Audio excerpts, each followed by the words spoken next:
MES ಪುಂಡಾಟ ಪಾಲಿಕೆಯಲ್ಲಿ ನಡೆಯಲ್ಲ.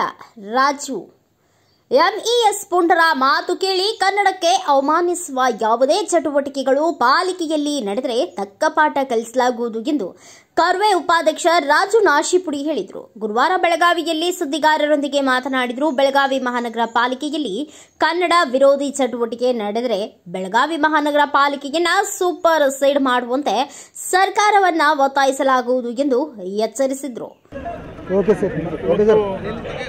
ಕರ್ನಾಟಕ ಸರ್ಕಾರದ ಆದೇಶ ನಮ್ಮೆಲ್ಲ ಕರ್ನಾಟಕ ರಕ್ಷಣಾ ವೇದಿಕೆಯ ಸನ್ಮಾನ್ಯ ನಾರಾಯಣಗೌಡರ ನೇತೃತ್ವದಲ್ಲಿ ಹೋರಾಟಗಳು ನಡೆದವು.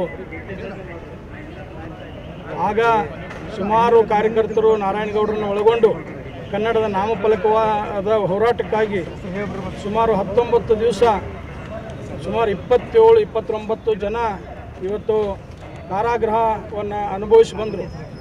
ಆ ಒಂದು ಪ್ರತಿಫಲವಾಗಿ ಕರ್ನಾಟಕ ರಕ್ಷಣಾ ವೇದಿಕೆಯ ದಿಟ್ಟ ಹೋರಾಟದ ಫಲವಾಗಿ ರಾಜ್ಯ ಸರ್ಕಾರ ಕನ್ನಡವನ್ನು ಕಡ್ಡಾಯಗೊಳಿಸುವಂಥ ಒಂದು ನಿಟ್ಟಿನಲ್ಲಿ ಇಡೀ ರಾಜ್ಯದಲ್ಲಿ ಯಾವುದೇ ಕ್ಷೇತ್ರ ಯಾವುದೇ ಒಂದು ಅಂಗಡಿ ಮುಗ್ಗಟ್ಟುಗಳಿರ್ಬೋದು 60% ಕನ್ನಡ ರಾರಾಜಿಸಬೇಕು. ಜೊತೆಗೆ ಇನ್ನೇನು ಉಳಿದಂಥ 40% ಕೇವಲ ಬೇರೆ ಭಾಷೆಗಳಲ್ಲಿ ವ್ಯವಹಾರವನ್ನು ಮಾಡಬೇಕು. ಅದು ನಾಮಫಲಕದಲ್ಲಿ ಇದು ಕಡ್ಡಾಯವಾಗಿರಬೇಕು. ವ್ಯವಹಾರದಲ್ಲಿ ಕೂಡ ಆಡಳಿತ ವ್ಯವಹಾರದಲ್ಲಿ ಕೂಡ ಕನ್ನಡ ಕಡ್ಡಾಯವಾಗಿ ಆಗಬೇಕು ಅನ್ನುವಂಥ ನಿಟ್ಟಿನಲ್ಲಿ ಸಾಕಷ್ಟು ಹೋರಾಟಗಳ ಪ್ರತಿಫಲವಾಗಿ ಇವತ್ತು ಏನು ಆದೇಶ ಇದೆ ಆ ಆದೇಶವನ್ನು ಪಾಲಿಸಬೇಕು ಅನ್ನುವಂಥ ನಿಟ್ಟಿನಲ್ಲಿ ಇವತ್ತು ಮಹಾಪೌರರು ಮತ್ತು ಉಪಮಹಾಪೌರರ ಒಂದು ಉಪಸ್ಥಿತಿಯಲ್ಲಿ ಕರ್ನಾಟಕ ರಕ್ಷಣಾ ವೇದಿಕೆ ನಮ್ಮ ಬೆಳಗಾವಿ ಜಿಲ್ಲಾ ಘಟಕದ ವತಿಯಿಂದ ನಾವುಗಳೆಲ್ಲ ಬಂದು ಮನವಿಯನ್ನು ಮಾಡ್ಕೊಂಡಿದ್ದೀವಿ.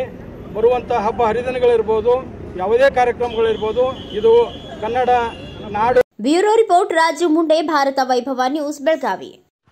Thanks for watching. Read, discuss and debate with editor Dr. Yan Prashant Rao. Wanted reporters in print, digital and visual media for Bharat Vaibhav Daily Newspaper, BV News 5 Channel and BV Fast Web News from all the talukas of Karnataka, Goa and Maharashtra.